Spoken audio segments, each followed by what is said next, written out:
Hey there, Resume Leslie here, and welcome to another episode of Behind Hiring on Career Tip Tuesdays.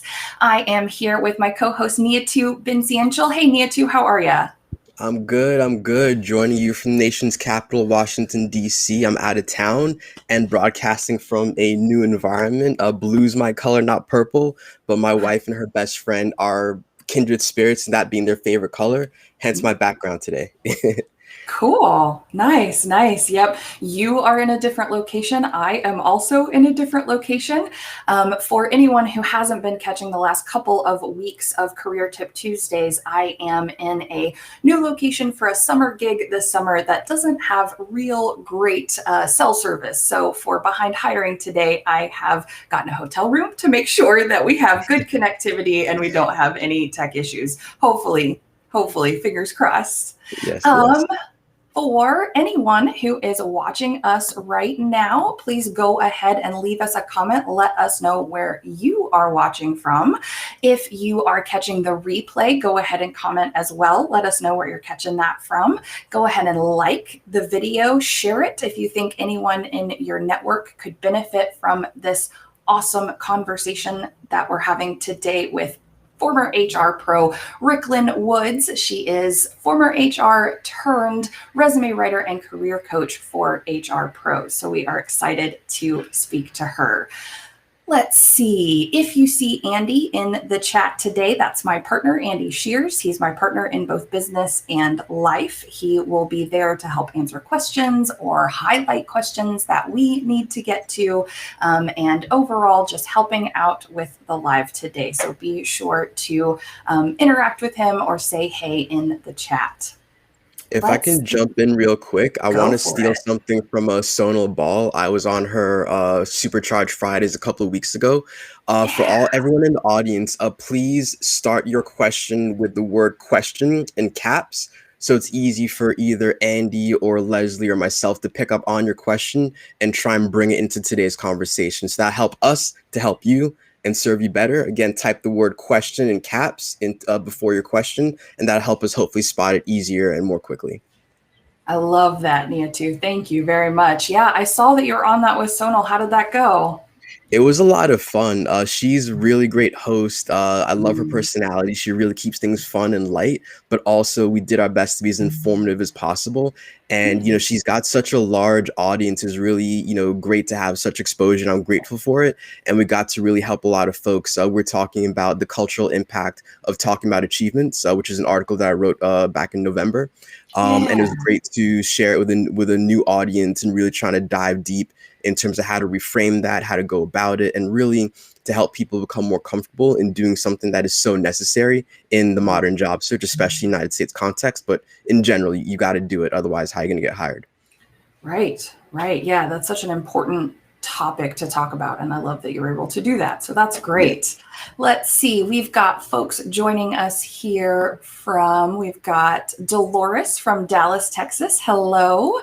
We've got Kristen from Sacramento. I am actually very near Sacramento, so hello, neighbor.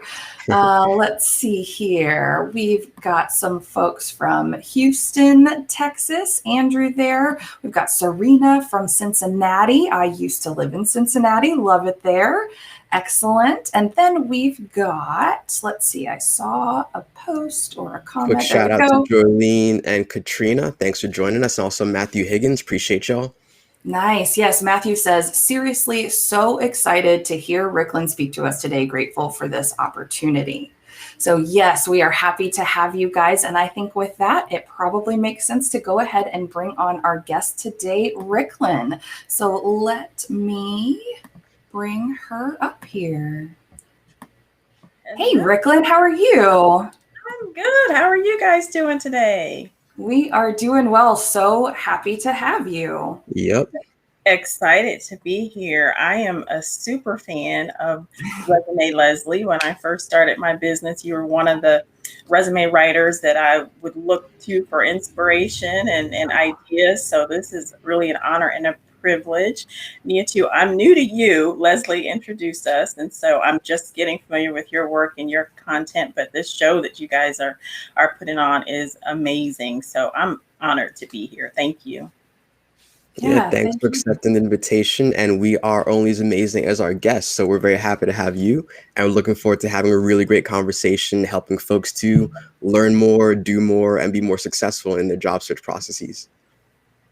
Yep, absolutely. So, with that, let's go ahead and dive in. So, I've heard a little bit about your background story, Ricklin. Can you share more about your career story, the not so traditional career path that led you into HR, and then why it was important for you to move into career services for HR pros? Sure. So I love telling this story because I think many people can relate and resonate with it. Like most folks, I started out in high school doing retail, fast food, trying to figure out what am I going to do with my life. Wound up getting into call center work. That was a good portion of my early career. Got burned out with call center work, and I thought, I think I want to be an administrative assistant. That sounds like a really sexy job. I want to be to work for an executive and manage their calendar. And so I got into a really good administrative assistant role at a Fortune 500 company. And when I was interviewing for that position, I actually interviewed with a Black woman who was around my age. And as I sat in that interview, I was just so impressed with her. And I thought, wow, I want to be able to do what she does one day. And that was literally my thought at that moment. And so I did land the job, and I don't know if she knows this, but like I really like stalked her to be my mentor, and I would have formal lunches with her and just really got to know her and the work that she did. And within a year, she tapped me on the shoulder and said, I'm getting a promotion and my position for recruiting coordinator is going to be open. And I was like, so why are you telling me that? And she's like, I think you should apply for it. But I don't have any experience. And so what she did say was, while you may not have the experience, you've done a really good job building relationships with people here. People respect you. People know how you work. And I think you should go for it. And I've always wanted to do work that I thought was meaningful and could give back. And so to be able to do work where I could actually offer someone a job, I just thought that was going to be the most amazing thing. And it was. And so from there, that's when my HR career took off. I had no college degree, no certification at that time, but I was really determined to move up the proverbial HR ladder. And I did that, moved into roles, HR generalist, HR manager. I was in an interim HR director role for a while, and I've worked in a variety of industries. So I love HR. And so why I pivoted, HR is an interesting field, right? There were many good days, not so good days. Sometimes the work is rewarding. Sometimes you're limited with what you can do given the work environment that you're in. And so I'd gotten to a place where I got frustrated with not being able to really make the impact in employees' lives the way that I wanted to. So I really looked at my skills and my strengths and what I was good at. And what I really enjoyed was employee relations and working with employees one-on-one. And what would often start as maybe an employee coming in to maybe complain about the work situation, it would turn into a career discussion. Like, well, is this what you really want to be doing? And through that, we would discover that maybe they were not in the right role, which was kind of the reason for some of the challenges that they were having. And so I just tapped into that, and I realized that, I did some self-reflection of what really brings me joy. And it's being able to help people reach their full potential in their career. So here I am, former HR pro and career coach. Awesome. That's such a great story. And one thing I want to highlight quickly, and I'll let Leslie jump in with any sort of feedback she had, was when you mentioned having stalked your mentor to become your mentor. I just want to highlight that for all the listeners. I don't think it really matters what career stage you're at. I think even senior executives can still use mentorship, or at least a mentorship sort of board or board of directors for themselves. And you being intentional about pursuing someone who is ahead of you in your career, who is doing what you wanted to eventually do, enabled you to ultimately get there by building a relationship, getting the guidance you needed in terms of what steps to take, what you should be thinking about. And also, she called greatness out of you, right? She saw that you had something that you might not have been aware of that you had within you, and said, hey, I want you to come along with me. And so it's through having those relationships that we can really get pulled along in our career and develop ourselves. But you took the initiative to seek out a mentor. And sometimes that can happen informally and all that. But you can also make it happen, which is what I want to highlight from your story. Yeah, absolutely. That is definitely important. I put Tegan's comment here. She says, finding a mentor is a game changer. And I totally agree. And I think that's what you were touching on, Nia, too. I think a lot of times job seekers go about their careers alone. They take the lone road, and it's so important to know. And I'm glad that you highlighted that having a mentor can really help bring out some of that greatness. I love that part of your story, Ricklin. That's really neat. Yeah, really important. And she and I are still great friends to this day. So she became more than a mentor, but a lifelong friend and cheerleader. So I definitely would encourage job seekers to do that. That is so awesome. Matthew says, love that your work and your people skills spoke above your experience. That is how it should be. Katrina says, okay, calling out greatness, calling out that greatness. I love it. That's good. Hey, Katrina. And Matthew. Awesome. Got a little family reunion going on here. That's great. Yeah. Part of the reason I was so excited to talk to you was because of our shared background.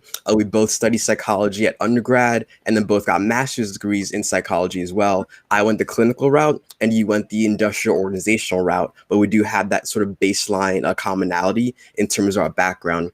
I was wondering from your perspective, what are one or two of the biggest psychological challenges that job seekers face as they try to navigate the hiring process today, from your view? That is a fantastic question. And I see this every day. I would say there are two things. One being fear, and two being a lack of confidence. And most of that is all in our minds. There's some social things that kind of can create this, because changing jobs, that's one thing people fear sometimes. Well, I haven't been here long enough, and what are they going to think? I'm going to be judged for being a job hopper, or I don't think I have enough experience. So there's that lack of confidence. But oftentimes what I find is it's really internal, and it's a mindset, and it's the way that they're either thinking about maybe past experiences they've had, other experiences they've heard that other people have had, and they're sort of projecting that and really calling that into their world when it doesn't necessarily have to be that way. So, but those are really the common things that I see with my clients that I work with, is around fear, removing that fear and building up their confidence. Gotcha. And when you hear that coming from your clients, what are some of what are the key steps you take in terms of helping them to reframe those fears, which are valid and they're understandable to have? How do you help them reframe them and then perhaps move forward in a more positive way to go after what it is they're capable of getting? Yeah, one of the things I think that's really helpful is I really serve as a mirror to my clients. So I mirror back what they're saying, and sometimes even repeat what they've said so that they can hear what it sounds like. And some the self-limiting language that we use, because words are powerful. So when you speak about obstacles and the things that might stop you from getting to the end goal, you're inviting that into your world. So I often see myself as a mirror, reflecting back to them the things that they may want to kind of shift in their thought process, but also mirroring back to them all of their strengths. In the same way that my mentor kind of did that for me, I do that with my clients. I often work with clients who one of the first things they say is, my employer is undervaluing me, or I'm tired of being undervalued. But after some conversation, what I realize is that they are undervaluing themselves. You're undervaluing yourself and you're downplaying the experience that you do have, then what is the future employer, your current employer, to do with that if you don't even believe in yourself? Right. That's a really powerful point. I once wrote about how sort of if you don't believe in yourself, how's the person across the table going to believe in you? And so it's that inner work that I think we're all on the same page about, that we all need to do in order to project the best version of ourselves, which is a true self, to others. And it starts by taking confidence in who you are, what you bring to the table, and what you've done. And a lot of our work is helping our clients understand that, hey, I'm worthy, I've done great things and contribute going forward. And I had this powerful experience where I hope I get it right, but it's essentially saying that we act as if our past is still that our past is ahead of us, right? And that's not how that works. Our past is in the past, but we have this ability to project it into the future as if it were factual or will always be. And that's not how things work. And so it's important for all of us to understand that and try and shift that internal narrative in order to move forward more positively. Mm-hmm. And if I can just add to that, while I work almost exclusively with HR professionals, I do sometimes take on clients who are not in HR. And I had a conversation with a client recently who was interested. He's looking to pivot into IT. And there was a position available for the Raiders football organization. And he said that he did not want to apply for the organization because he was intimidated because they are a NFL team, and he felt like his experience did not match that of this big well-known organization. But I went through every bullet point of that job description with him, and I was like, is there anything in this job description that you do not meet the requirements for? And he's like, no, I actually meet all of them. So just his thought process of the way he perceived this large organization, like he didn't fit there. So, we can sometimes create our own limits because of the way we look at the world around us. Yeah, absolutely. And I love the points that both of you are making. And I think, Ricklin, you mentioned that words are powerful. And one of the things, on top of everything that both of you have said already, I've definitely experienced that with clients and work on those things with clients. One of the things that is sort of the hardest for me to hear from a client is when and this happens a lot because of the last year's worth of a very challenging job search market. I've had a few clients come to me and say things like, well, I went on this interview or I talked to this recruiter and they told me I don't have the experience, so I used to feel confident and I used to feel like I could do this, but I've heard one or two times, and they tell me I just don't have the experience. And those words are so powerful. And I think it's important for people on the hiring and recruitment end to know that. But I think it's important for us working with clients to help them see that that's just one person's opinion. They might have been having a bad day. They might have been overworked. They might just not have an understanding of what your background value really is. And that's when we get into that work that Niyitu and you were talking about before of like, okay, so how do we communicate that value? Yeah. Let's identify it for ourselves and then figure out how to communicate that so other people understand it. Yes. And I'm so glad you pointed that out, because while I'm sure there are times when recruiters and hiring managers do get it wrong and someone does have the experience and they don't see that. But I find a lot with my clients is they struggle with communicating and conveying the value, just like you mentioned. And so when job seekers get frustrated because the recruiter is not, they're not mind readers, the hiring manager is not a mind reader, and just because you may have held X title before doesn't mean that the title alone is going to qualify you. So you have to be able to tell the story of how it connects, and that is where I think many job seekers struggle. I mean, just you talked about, psychological challenges. Many people struggle with talking about themselves in general. So that is a whole, another part of the puzzle. But even then, talking about yourself in the right context and in a way that makes sense for the organization you're applying to, that's one of the biggest hurdles to overcome. Yeah, that's great. I got a couple of comments I'd like to put up here. Michelle says, we are our worst enemies when it comes to pushing forward in our careers. Everyone has more to offer than we think we do. Take stock in what skills or experiences we have to offer to grow and move forward. I think that's excellent. Yeah. Excellent. 100%. Michelle. And then Aldo has a question. I'm a hospitality food service professional looking to make a pivot to another career. In the field, we gain a lot of basic skills that are usually individual jobs in another setting. How do we narrow down what it is we are looking for let's see. Sorry, guys. What we are looking for in a In new a new career. career. Yeah. Thank you. That's a very, very good question. Yeah. Do you have any thoughts on that? Did you want to maybe chime in? Yeah, I definitely, because I think that's a very good question, and it's a challenge that many people have when they're looking to make a pivot.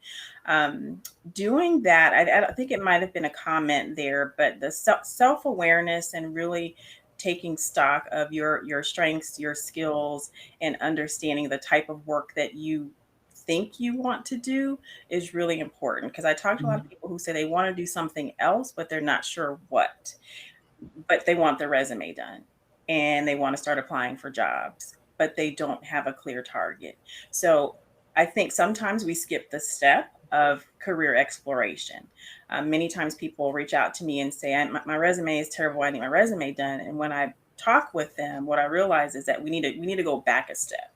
Let's go back and do some career exploration where that might be various assessments, if it's Strengths Finder, and really doing an analysis of the skills that you do have and the experience, and doing some exploration, if you can, with the career coach or even with a friend or family member who may know, the work you do, the type of person you are, and they may be able to suggest some career paths for you. But it's almost like putting together pieces of the puzzle, looking at, I've done this, and this. I've enjoyed doing this part of my job. I didn't enjoy doing that.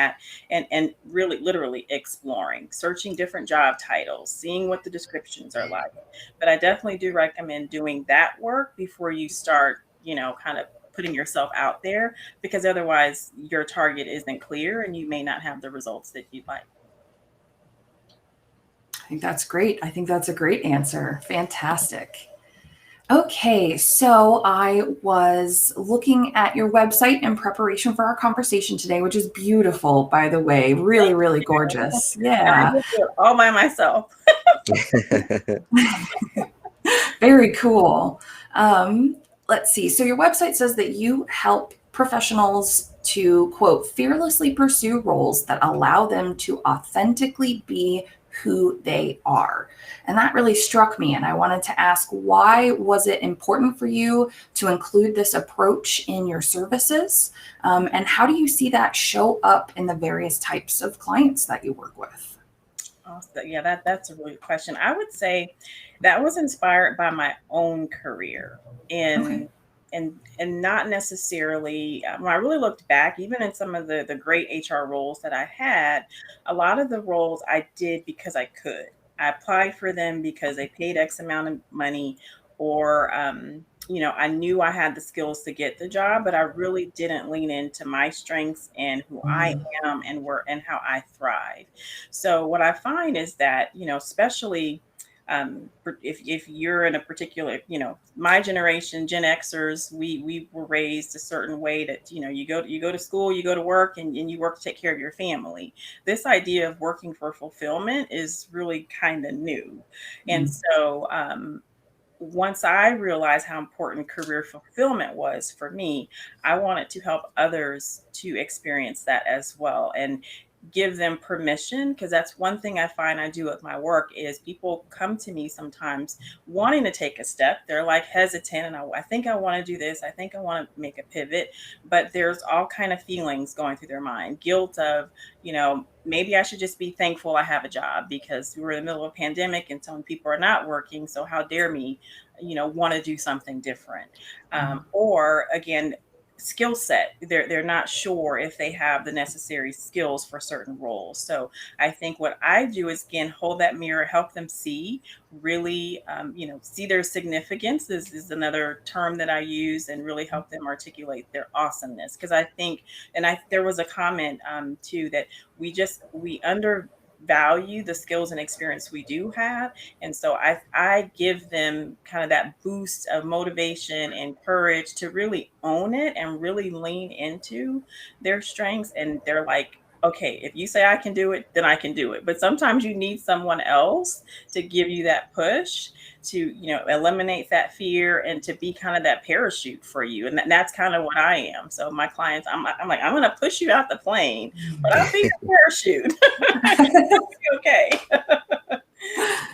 That's really cool. That's really cool. I've seen some comments about just really liking what you have to say or potentially needing a career coach. So, Andy put your website there in the comments. It's you. ricklinwoods.com. If anyone is interested, please be sure to check her out.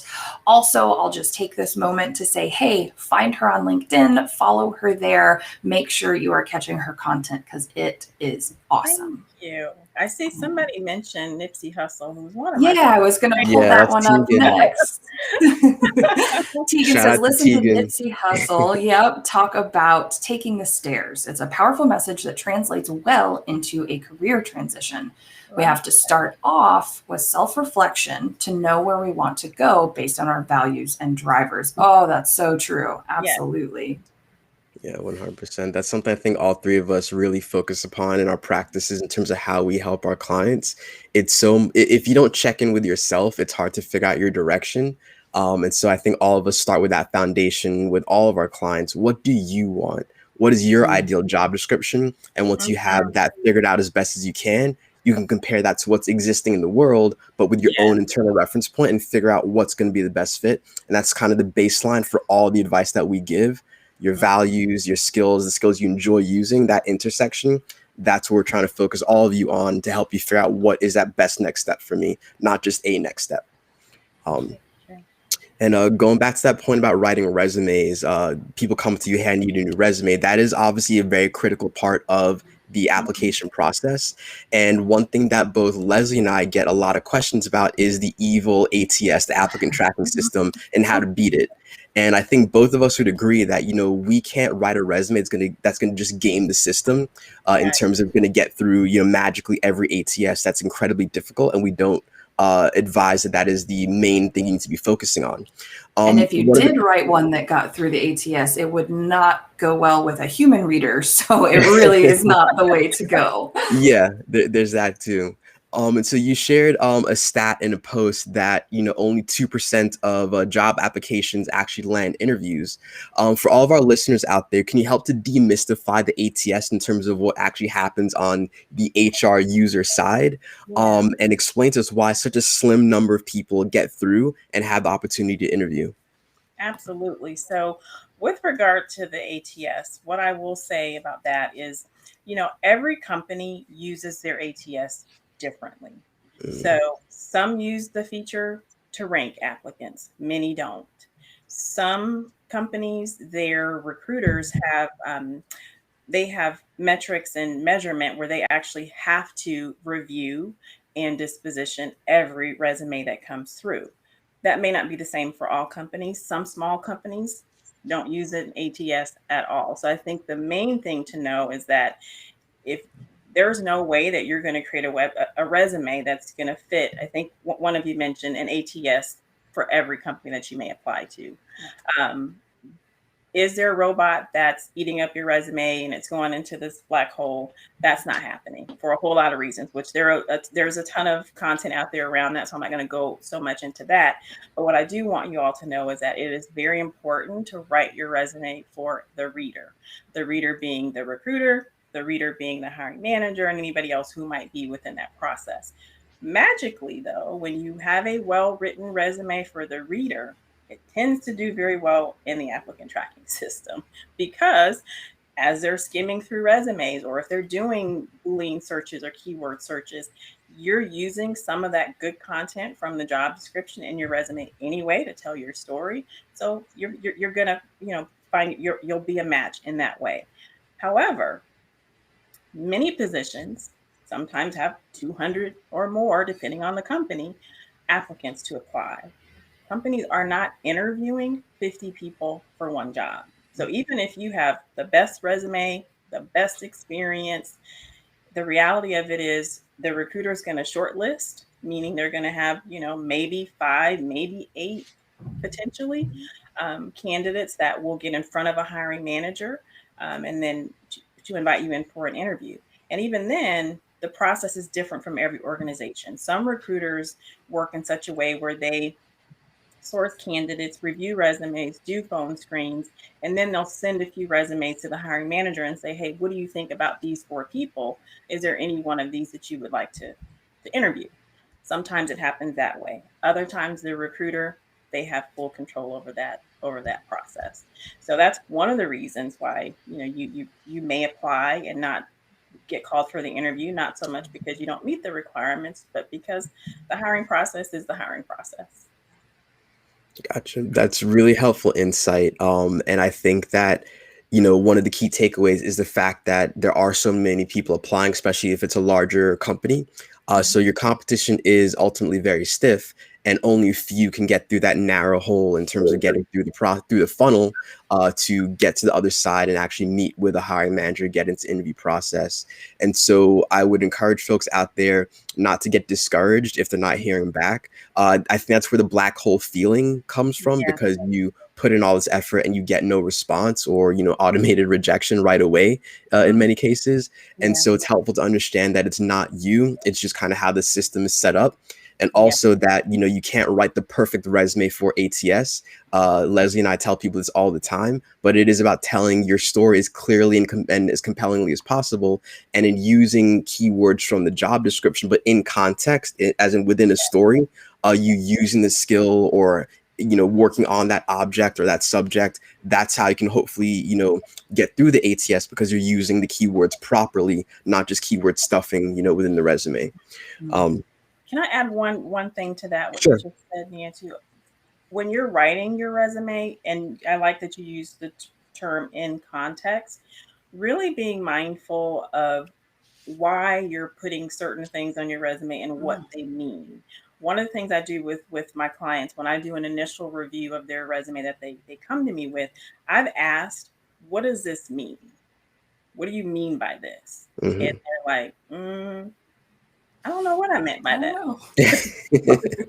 So if you can't speak to why something is on your resume, imagine what will happen if you're in an interview and they actually do decide to ask you about that particular bullet point, ask for a little story around it. So that's one thing I really encourage, is to know your story and know it well, so that you can communicate it and answer any questions that may come up with regard to your resume. And one other tip I just love to add while we're talking about resumes, I also find that people don't read job descriptions well enough.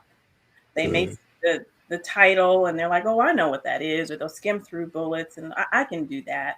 But they don't really go bullet by bullet. I can't tell you the number of times I've walked through a job description with a client and I saw a bullet that they didn't even recognize that was there. So I look at the position description or job posting as the answer to the test. Mhm. Everything that employer is looking for, they're telling you.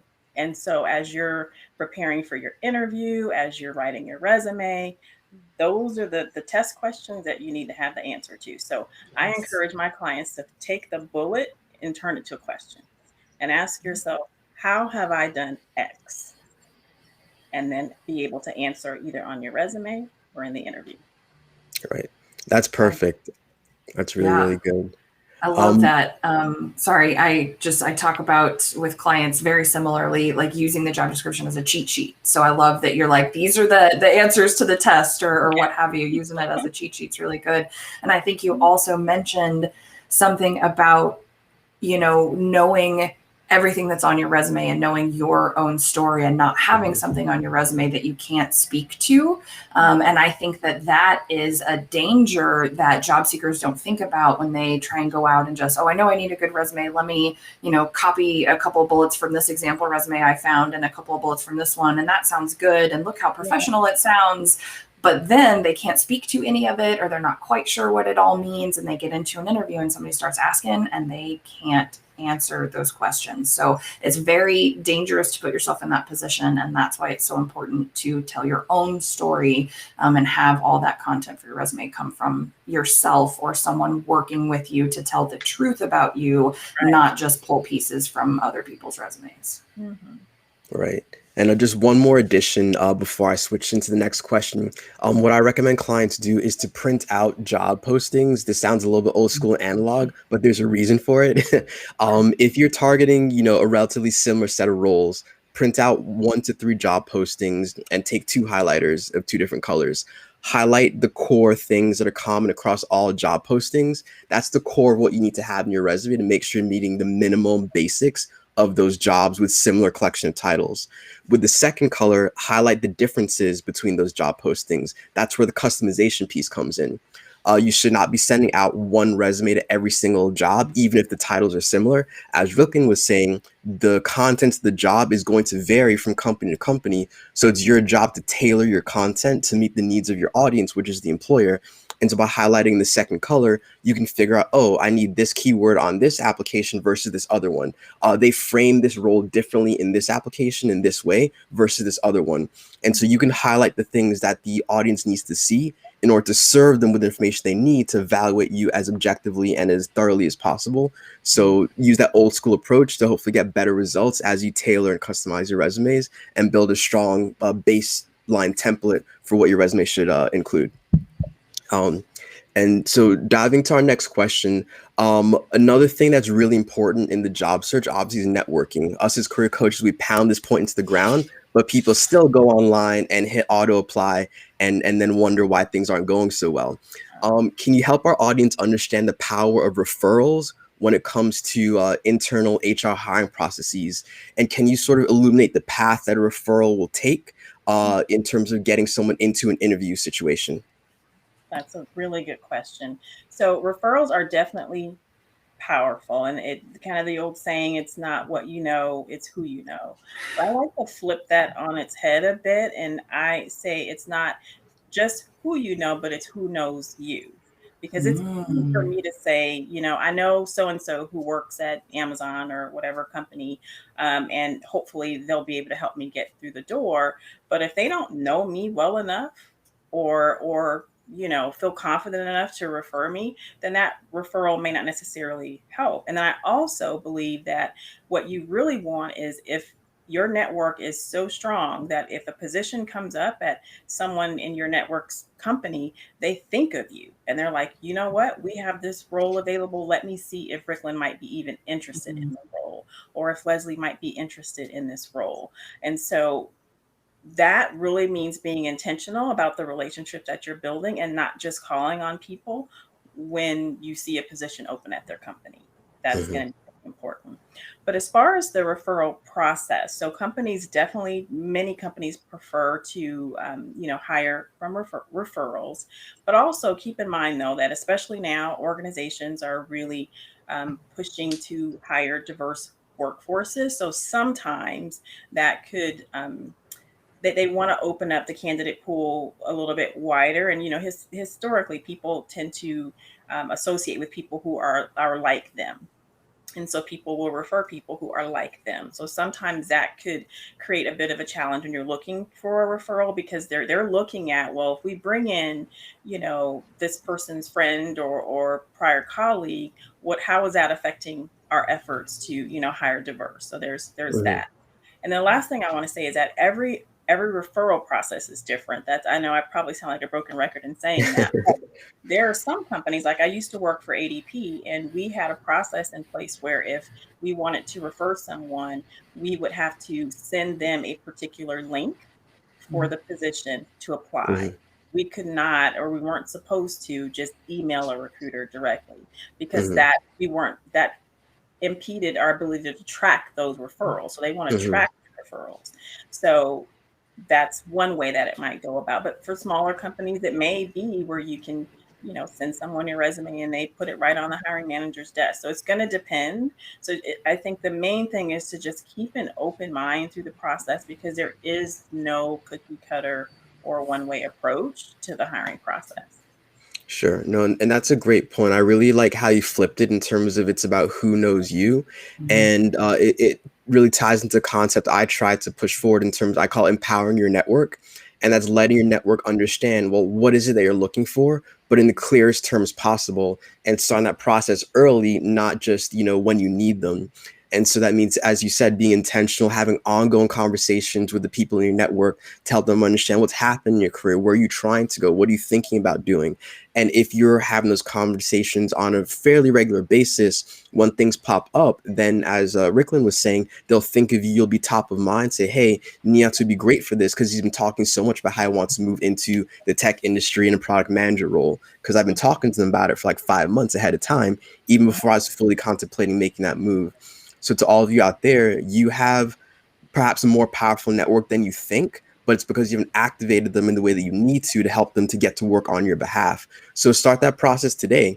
Who's in your phone book? Who can you shoot a text to or have a conversation with in a couple of days if you really wanted to, and to start that conversation going about what it is you want and what you're thinking about, and in as clear terms as possible. And these people are your friends. You can be candid and messy with them if everything's not fully clear, but you're starting the dialogue, which is the most important part. Yes. Real quickly, I love that you talk about empowering your network. It's one of the things that ties back to having clarity on what you want, because if you don't have clarity on what you want, then you can't empower your network to help you. If you're just out there saying, I'll take anything, that's not going to help them think of you when an opportunity comes up. But if you tell them specifically what you're looking for, then after they've been talking to you, maybe you're keeping in touch with them. If something comes up that fits that, they go, I know who would be great for that. But if you're just broad and you're like, whatever's out there, I don't know, they're not going to think of you for anything. And that makes it a lot more difficult. No. And if I can add to that, because you both made some really good points. That's where LinkedIn is super powerful too, where people don't leverage it to the extent that they would be able to. In part because not everybody wants to be social and everybody wants to be, a content creator. But where I think there's a missed opportunity for job seekers, or just as part of your career development strategy in general, is showing up actively and consistently on LinkedIn and sharing your thought leadership. So even if you're not intentionally reaching out to individuals within your network, if you are posting related content, you're sharing insight, you're sharing recent articles or just your perspective, LinkedIn is a really powerful tool. And I've even seen for myself where I feel like I've really established genuine connections and relationship with people who I've never met in person, just through my content. I don't even do a lot of video content, but I have people who have come to know me. And I think if I were applying for a job, there are people who have seen my content enough to where they will feel like I can vouch for her. I think she's an okay person. So don't miss out on the opportunity that LinkedIn has for us. Yes, certainly. As a quick follow-up, staying in the same vein about referrals, what advice can you give to job seekers in terms of how to go about obtaining a referral from contacts at a targeted company? And who ideally should they be targeting for maximum impact of their referral?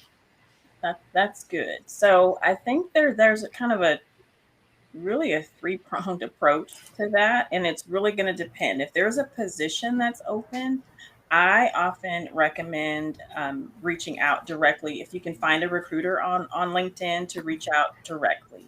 I always recommend to apply for the position first, because you don't want to circumvent the process, but introduce yourself to the recruiter and say, hey, I've applied for X position. Here's my resume. I noticed you as I was researching the company and noticed your profile here on LinkedIn. Just want to introduce myself. Leave it there. And chances are, you may be moved up the list of applicants. If you're not at that stage and perhaps you just want to network and meet people at an organization, I recommend doing a search for particular organization that you might be targeting and people who have the title that you aspire to have. So you can connect with and build rapport with individuals who are doing the like work, or if you can find the hiring manager. One word advice I will say, and I don't know if LinkedIn still has this feature, but I used to get really annoyed when someone would send me the blanket message that says, hi, Ricklin, can you refer me to this position? And I'm like, huh? Who are you? So make sure that you're sending some sort of a message explaining why you're reaching out. And I like to rather than asking for the referral up front, sometimes I would, and this I've done this in my previous career, when I was job seeking, is actually message someone who works for the company. I may not know them personally, but maybe I'm connected with them, and ask them how they like working for the company. Mhm. Would you be willing to share with me kind of what your experience was? What was the hiring process like for you? Because I'm interested in looking to join the company. And you never know where that conversation might go, to where they may say, you know what? The recruiter sits down the hall for me. Would you like me to take your resume? You just never know how that might Mhm. evolve. But I Wow, think that's it's really good important not feedback. to, sorry, Nia, too. I No, was just go going to say, I ahead. think it's important to not expect that when you go into those conversations where you're just asking questions. Make it very clear up front that you're not looking for anything from them other Yeah, than just their opinion and their experience. that's a good point. And then mean it. Don't backhand into trying to get something from them. If it happens, great. But don't do the bait and switch where you say, I just want to ask you some questions, and then actually can you get me in for a job or whatever. That's So a very good point. Thanks for pointing that out. Yeah. yeah. Let's see. I know we've got some more pre-planned questions, but there have been some questions in the chat that I wanted to pull up. So Kristen had a question just about sort of mindset and keeping your motivation. As she says, I have good days and bad days. How do we find the motivation to continue pursuing jobs in a field where you have transferable skills, but others have work experience that they can sort of leverage on you? Do you have any thoughts about sort of keeping that mindset up or how to handle that situation? That's a really good question. And, I would surround yourself with positive people who are going to encourage you, because the job search process, I mean, it is challenging at times. So I'm not going to, diminish that experience. But one of my clients have appreciated having somebody to come alongside them on that journey for the good days and the bad days. So, not saying you got to go out and get a career coach, but who in your circle can be support for you while you're navigating. The other thing is, oftentimes again, kind of the self-limiting, if you're thinking about others who have more experience, like they have a leg up on you, if you give energy to that instead of really leaning into the experience you do have, then it Mm, makes it that much more difficult, because you've Mhm. already kind of taken a mindset of defeat. And if you I don't know if you've ever heard the saying, comparison is the thief of joy. So you have to figure out a way to not, give energy to them, and know that you are enough and you bring enough to the table, and get really good at telling your story and why you are a match for that role. love it. I think that's really great. I was looking for one other question here. Let's see. We have one from Joylene. It is on a similar vein of kind of mindset, but this is about having multiple interviews throughout a long process.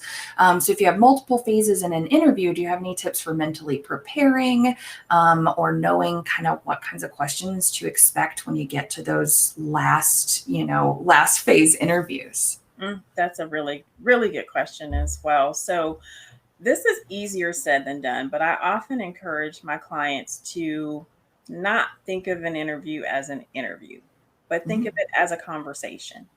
Regardless to who you might be interviewing with, the purpose of the interview is to get to know you and allow you to get to know them and the organization a little bit better. I think sometimes the anxiety comes from putting a lot of emphasis on, pass or fail, what the outcome is going to be, instead of just moving through the process of getting to know, this company or the individuals that you're going to be meeting with. So sometimes that shift in perspective from, what I'm going to meet with this individual, whether it's over Zoom or what have you, and it's a conversation. We're going to get to know each other. And then in regard to the types of questions to expect, it's going to depend. But if you're moving through and you're interviewing with senior level leaders, well, here's let me back up, because here's one thing I think I've found to be true consistently. If you've made it to a third and fourth round, you've met with the hiring manager, and now you're meeting with other folks, you're pretty much in there. because the hiring manager is ultimately going to have the final say for the most part, with some input from those others. But at that point, they're looking to see, what's your personality like? Are you somebody who we can see as part of the team? What are you adding to the team?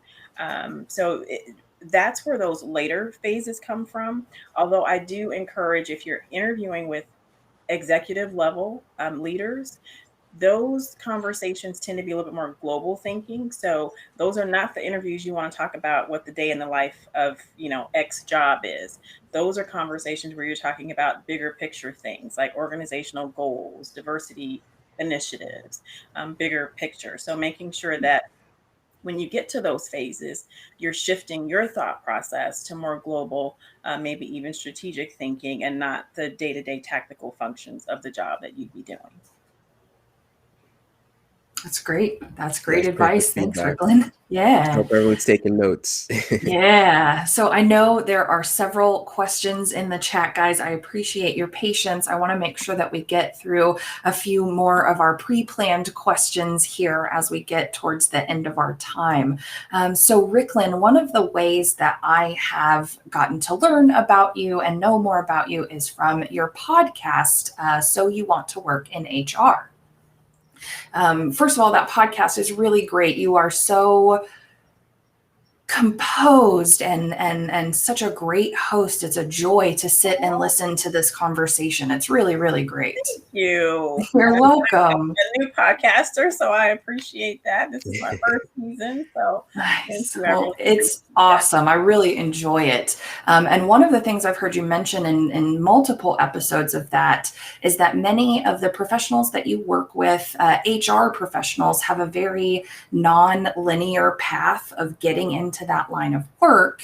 And that's actually something that I've noticed for professionals almost across the board. It seems like a higher percentage of job seekers are struggling to figure out how to explain their nonlinear backgrounds, when previously in decades past, it's been more common to be very linear in your career. So they're kind of struggling to figure out how to explain that. So what advice can you give about how to position yourself effectively and demonstrate value to the employer or the hiring decision maker for your target job if your background is maybe a little less than linear? No, that's a good question. I encourage my clients to really focus on what they learned at each stop on the journey and how it applies to where they're headed. Again, I think sometimes we move from a job and we forget about what we learned or what some of those experiences were, and we don't carry that with us. And so it's all about how you tell your story, how you connect the dots. I have had more jobs than I care to actually admit, but I shouldn't say but, and I have learned, and there was something I took from every job that I ever had that helped me move to the next position or the next level. So I think really looking at your own career holistically and not looking at it like it's fragmented. It's all part of your story. It's all valuable. And there's transferable experience from every job. I don't care what you've done. It all applies if you put it in the right context and you highlight why that experience was meaningful and what you learned and how it prepared you for where you are today. Oh, I love that. I love that. That's really, really great advice. Yeah, if I could just jump in real quick. A lot of clients I worked with who have had nonlinear career paths, it's about finding what that common thread is, the common theme that winds throughout. I had a client who worked for a magazine, print and online, for a newspaper, for a TV studio, producing movies, and also as a live event producer. It's similar in terms of it is around storytelling, but radically different environments. And she's trying to say, well, how do I put this all together and present this going forward? And we saw it by looking at her impact in each place. The common theme was her impact. She had elevated standards, put in place better processes, made things more efficient, every single place she'd been. And that's the core, despite the environment's feeling really different. So what's at the core of your story? What's true throughout wherever it is you've been? And think of it as, what can I do not in spite of my path, but because of my path, Ooh, I love right? And that. this is what I can add Yeah. because of what I've been through. So that might be a quote that I used on my little LinkedIn post coming up. That was really good. I like that. Thank you. Yeah. Thank you. Very inspiring. I like that a lot. Another thing, Ricklin, you and I both work with a lot of career changers. And one of the big challenges that career changers often face is giving yourself permission to pivot into something new, something different. Many of us get into careers with that thought of like, this is what I'm supposed to do, this is where I'm supposed to go, and they struggle to give themselves permission to pivot into something new. So what are some of the ways that you advise career changers to let go of the old and give themselves permission to pivot? That's it. You guys got some really good questions. It's literally, I give them permission so they can give themselves permission. Like, I have to sometimes, many times, say it's okay. Like, I think, just as human nature, we tend to care what other people think about us and the moves that we make. So whether it's family members who may not understand, sometimes it's again that guilt of, I've got a good job, I'm making good money, but I'm not happy with what I'm doing.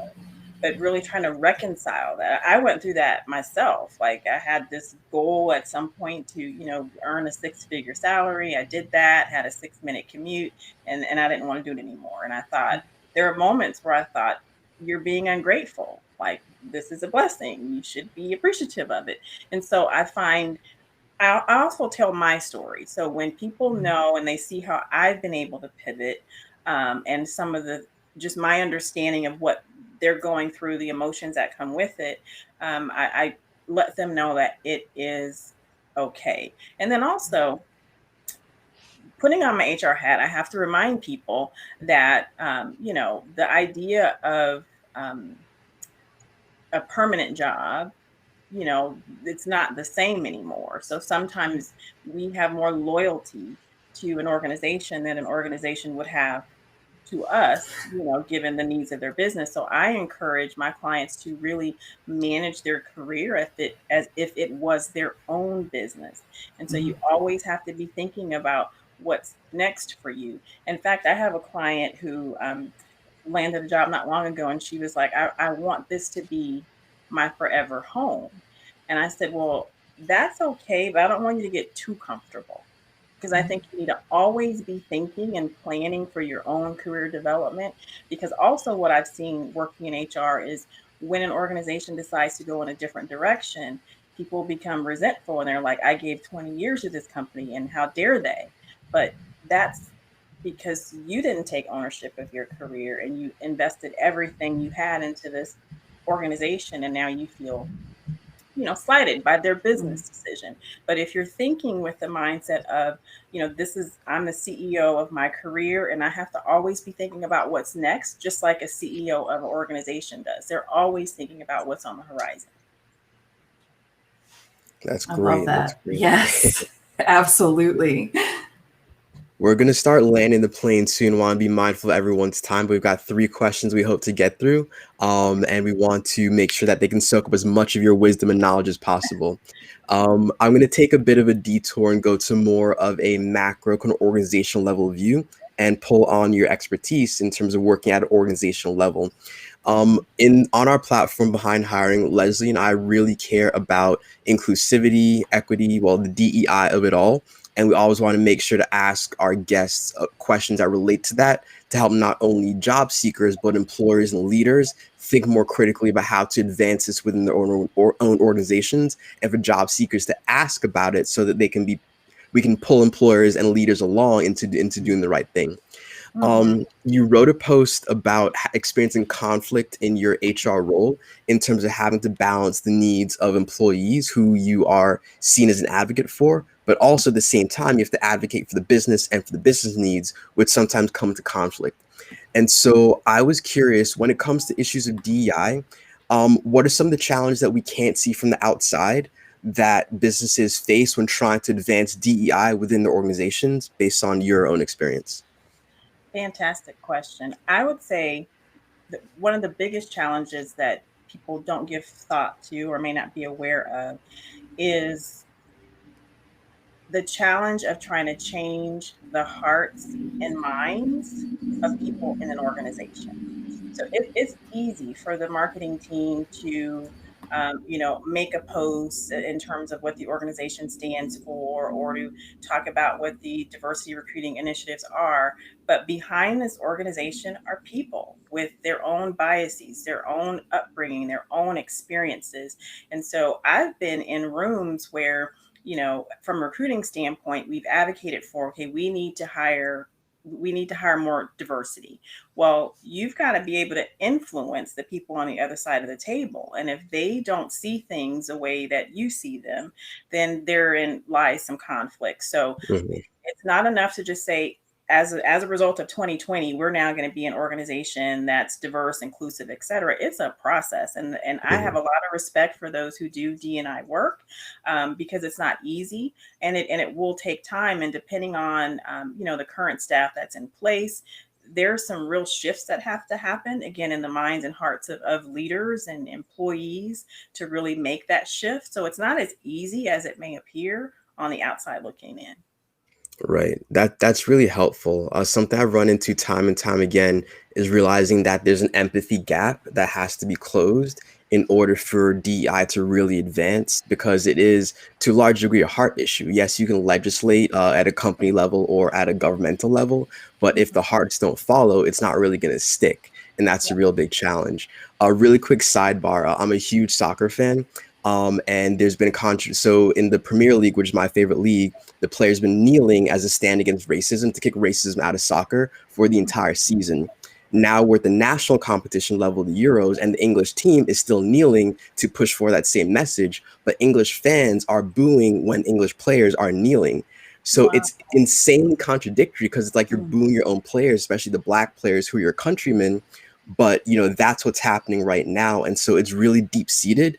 And I just wanted to use that as an example outside of the workplace to kind of illuminate how much of a heart issue it really is, as you're saying, in terms of influencing the individuals who have the levers to power to actually make change. If their heart's not in it, the action's either not going to be there or they're going to drag their feet in doing it. And so that's the issue we really need to win on in order to advance.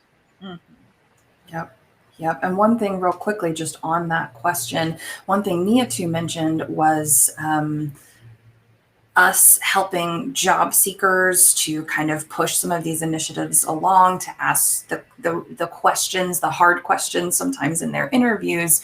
From an HR perspective, have you had experience of having potential new hires really be adamant and questioning about the company and some of the things that they do, either for D&I or any other sort of activism or equity in the workplace? Have you seen that from your side? And if so, can you tell us what kind of an impact that has when job seekers are coming in and saying, look, these things are important to me and I need to know if you're, as a company, you're doing this?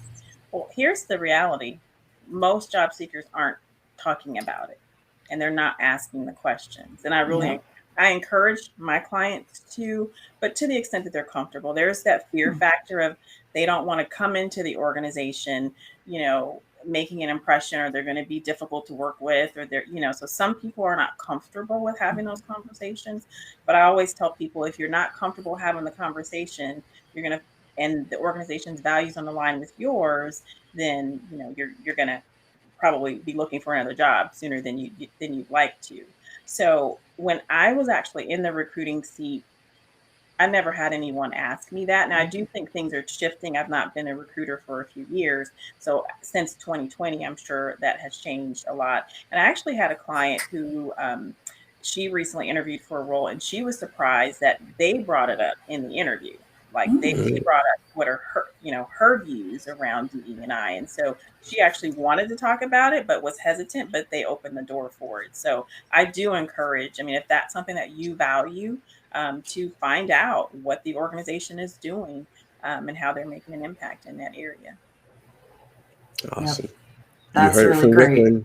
Yeah, ask the Yep. questions. Definitely do it. And she said not a lot of job seekers are doing it. So that can be one way to set yourself apart as a really values driven contributor to a values driven company, is by putting those values first and foremost, or at least at a good priority in your interview process. So that's great. Awesome. All right, Ricklin, we have two sort of standard end questions here, and my computer doesn't want to show them to me. I apologize, guys. For some All reason, right, my Word document just, go for it, Nancy. Yeah, I can start with the first one. So if you could wake up tomorrow and one thing that you feel is broken in the hiring process was fixed, what would it be? That's a good question. So I don't know if my answer is going to be very popular. I don't believe the hiring process is broken. Okay. That's Okay. interesting. I gotta go back to what we talked about earlier. I don't think it's broken. I think it's different. I think it's going to be different at every organization that you apply to. I think where the issue is around the way job seekers approach the hiring process. I think many job seekers approach it through this kind of one lens of what they expect the hiring process to be. But I think if you go into it with the open mind and the understanding that every application I submit, it's going to go on travel a different journey based on the company. And to know that, I actually have a colleague who's an HR manager at a small company. She does all the recruiting and everything else. For one position that she's recruiting for, she got 75 applicants. But that's not the only position she's recruiting for. She's recruiting for 10 other positions.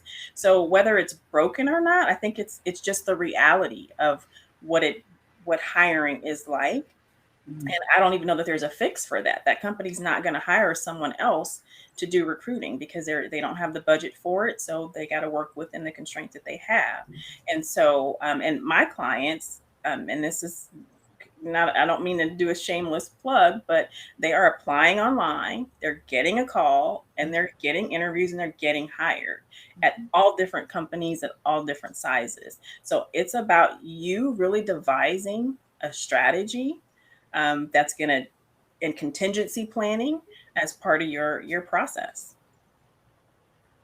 Interesting. Okay. Yeah. I like, the idea that you as a job seeker have to approach it, whatever it is, broken or not, you have to adapt and work within it. So definitely agree with that. I got my computer working, guys. I figured it out. Our final question is, if you could reveal one employer insider secret to job seekers that would help them get hired more quickly, what would that be? Getting hired more quickly. I'm probably going to sound redundant here, but your resume is currency. And if your resume is not written in a very tailored, targeted manner, then you're going to be looking for a job longer. In my experience, the better the resume you have, the more accelerated your process can be. Of course, I'm not guaranteeing that everybody's going to get a job overnight, but that's the foot in the door to get the interview. Starts there. And then I guess I would add to that, and then this is not necessarily an insider secret, but that's what we look for. The recruiters, the people who are sourcing or screening, they're looking at resumes and they're getting you through that phone screen. So being prepared, being able to tell your story in a way that's going to resonate with that hiring person, that's the key. Most people who don't make it through the phone screen, they've not done a good enough job telling their story in a concise manner that conveys really why they should move on to the next step of the process. Gotcha. Yeah, that's really helpful. I mean, we think about advertising and how much time and effort they spend targeting, and segmenting their audience, different messages for different markets, different endorsers for different, groups, and it's all intentional because you need to speak directly to that audience in order to connect and get through. And so that feedback is spot on. On your response to the last question, I have to admit that I feel a bit like, Morpheus and Neo trying to break people out of the Matrix, reform the Matrix and all of that. And we need to like kind of, shake things up and all of that. I definitely appreciate that, obviously the job seeker plays an important part in doing the best to control what they can control, right? So I'll agree with you to that extent. And that, it is on the job seeker to figure out what's their best strategy, start with what do I want and make that as clear as possible. And there are certain things within your control that you can and should do. And we're here to support you with that. So I agree with that. I think where Leslie and I are coming from, and I'll speak, is that there needs to be a bit more humanity restored to the process, even from just the basic communication level. Candidates getting ghosted, candidates, going through 6 or 7 rounds of interviews and then, nothing, or they go through all these hoops and they're just still not chosen, even though it seems like an offer is pending. And so there are a lot of things that I think in that respect, from how people feel treated by the process, that feels broken.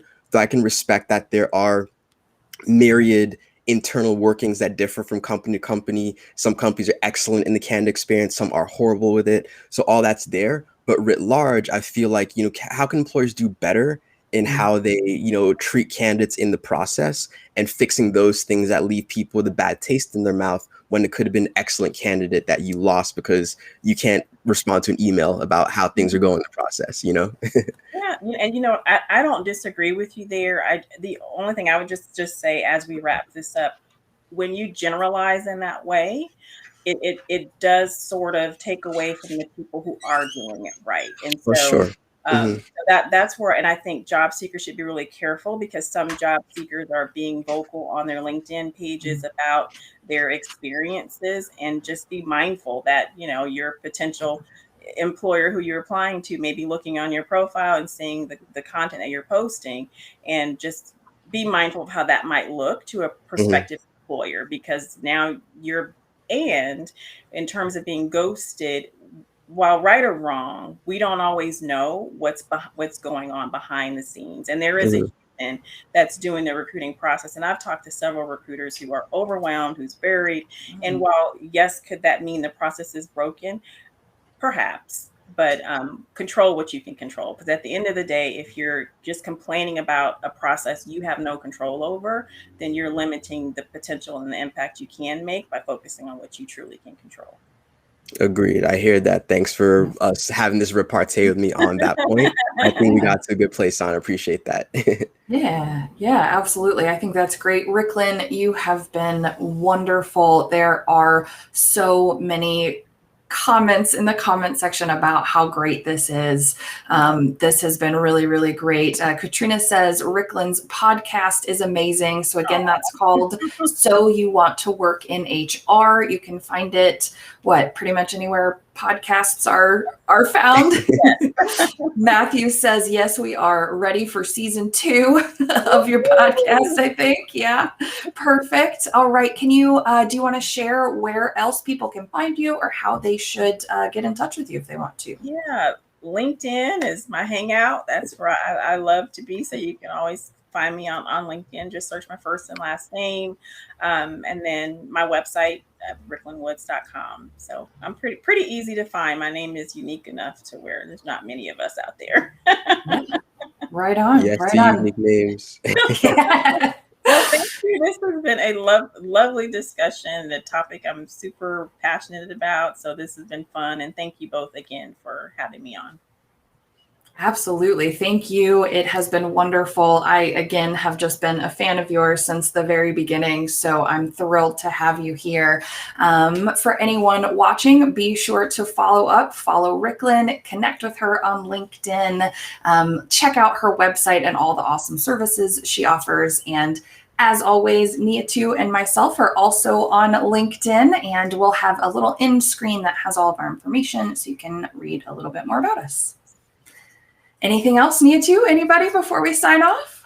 I just thank you again, Ricklin, for joining us. Really appreciate this spirited conversation, really detailed and helpful advice to all of our listeners. Hope they all took, a lot of great notes. We appreciate all your questions. Please keep them coming. Reach out to Leslie and I for support and more interaction. Tell us what you liked. Tell us what you didn't like. DMs are there for a reason, and we appreciate you engaging with us. Thank you so much. Yep. Thank you, everyone. Have a great rest of your week, and we will see you with another episode of Behind Hiring in July. See All ya. right, take care. Bye.